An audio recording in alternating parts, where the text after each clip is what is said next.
Grand Bend Motorplex at 6:30 in the morning. A little too early for our liking. It's not raining, but we have to fix an exhaust. Yeah, so last night while driving here, our Apexi exhaust control valve, at least we think, broke off and it's stuck somewhere in the exhaust system and it's clogging exhaust flow. So that's the problem right now. Hopefully it's an easy fix, just opening the, finding it inside the exhaust system. We're gonna try to do that as quickly. Take it off, shake it out, we hope. As swiftly as possible. Otherwise we might have to get some hammers and pry bars involved, but hopefully not. It's not, yeah.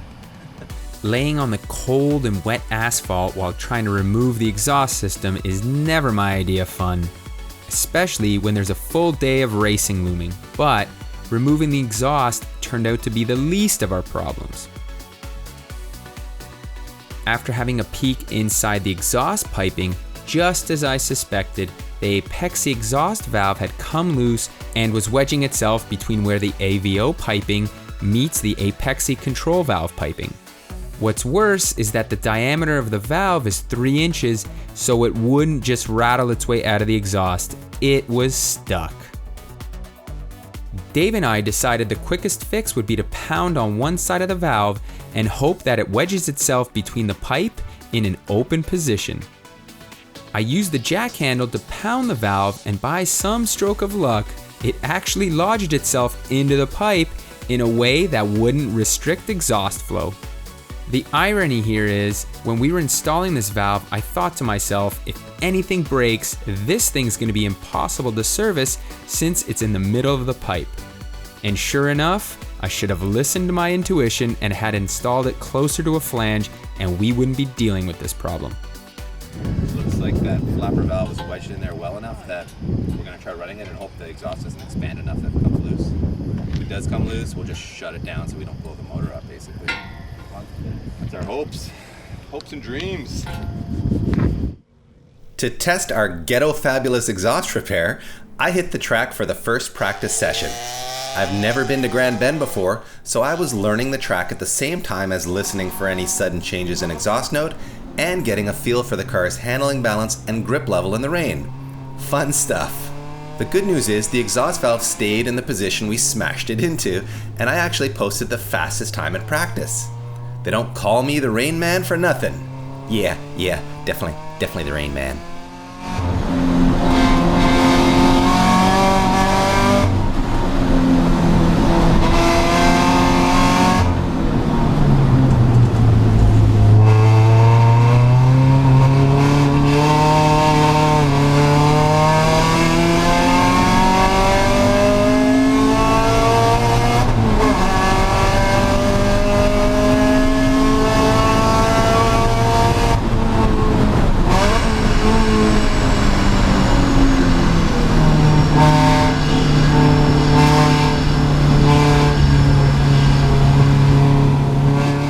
After the first time session, I was still in the lead thanks to the awesome rain performance of our Toyo R1R tires and the superb balance and low center of gravity of our FRS. But the heavy winds and lapping traffic meant a dry line was forming quickly, which dropped me to a disappointing 5th, while the top 3 included the Slick Racing FRS in 3rd, Brock and Marianne in their Mega Soras STI in 2nd, and somewhat shockingly, the big heavy rear-wheel drive Camaro of Team Agile finished in 1st. What a wild and wacky morning of time attack that turned out to be, but in a week-long event like this, you've got to expect a curveball or two. Well, it is 12 o'clock, which means lunchtime, and we've just completed the time attack portion. We did. How'd it go? It was a wet and wild one. It was very moist, you might say, so I was sliding around it a lot out there. Being conservative, lots which of is oversteer, good, right? bit of understeer, but we pushed as hard as we could. Yeah. And after that, we've got autocrossing with. Yes, we do. We've got autocross, and we may still end up doing the drag. Right now, the drag has been rained out, but it may come together, and we may run it in the afternoon. We wouldn't be totally upset if the drag got rained out, to be honest. But we'll see. And as far as our exhaust fix goes, we kind of hammered that valve into the exhaust, and it seems to be staying open. So far, so good. Crossing our fingers it'll hold together for the rest of the day. Yeah. Because we've got a spare at the shop that we'll grab on the way, I guess. It'll be a late night tonight. It might be, yeah. To the organizers' credit, they were really determined to fit the drag race in if they could, and although the weather held off long enough for a driver's meeting, the rain started to fall again, so it was time for a lunch break before heading to the autocross course for some wet cone dodging. The autocross was wet, but I didn't necessarily mind that since we had the right tires for this type of weather. And the Toyo R1R tires didn't disappoint as I had good levels of grip throughout yet another technical course.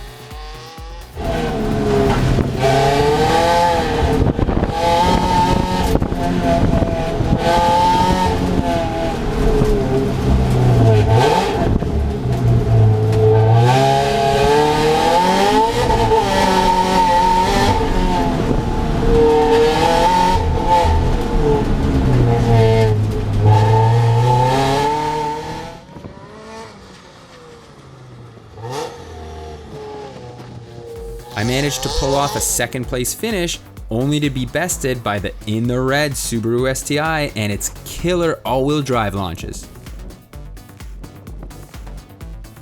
As for third, the slick Auto FRS managed to nab it away from the team rider Mazda Miata, who ended up in fourth. The second autocross event of the day was run counterclockwise. Now, I began to notice that the transmission didn't want to go into first gear when I was sitting in line waiting for my turn. It would work just fine during the runs, but there was no sense in adding unneeded wear and tear on this thing, especially since this transmission has been to hell and back. I decided to do the right thing, and I backed off a little bit and only did one run.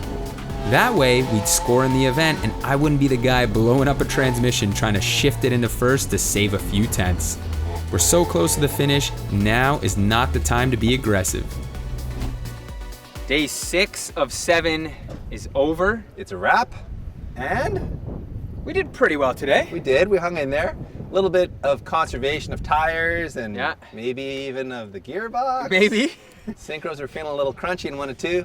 It's had 6 days of hard use, so tonight we're going to do a tranny fluid change. Yeah, we I definitely need think to do that'll that. probably fix the problem. Yeah, I hope so. I mean, it was just after the autocross, it was really heating up, I think heating the transmission up, which was causing the first gear synchro to not want to engage as well. Yeah. But and to be fair, this tranny has been through Targa, Newfoundland. right. 6 days of this, a whole we're bunch of already lapping. gambling.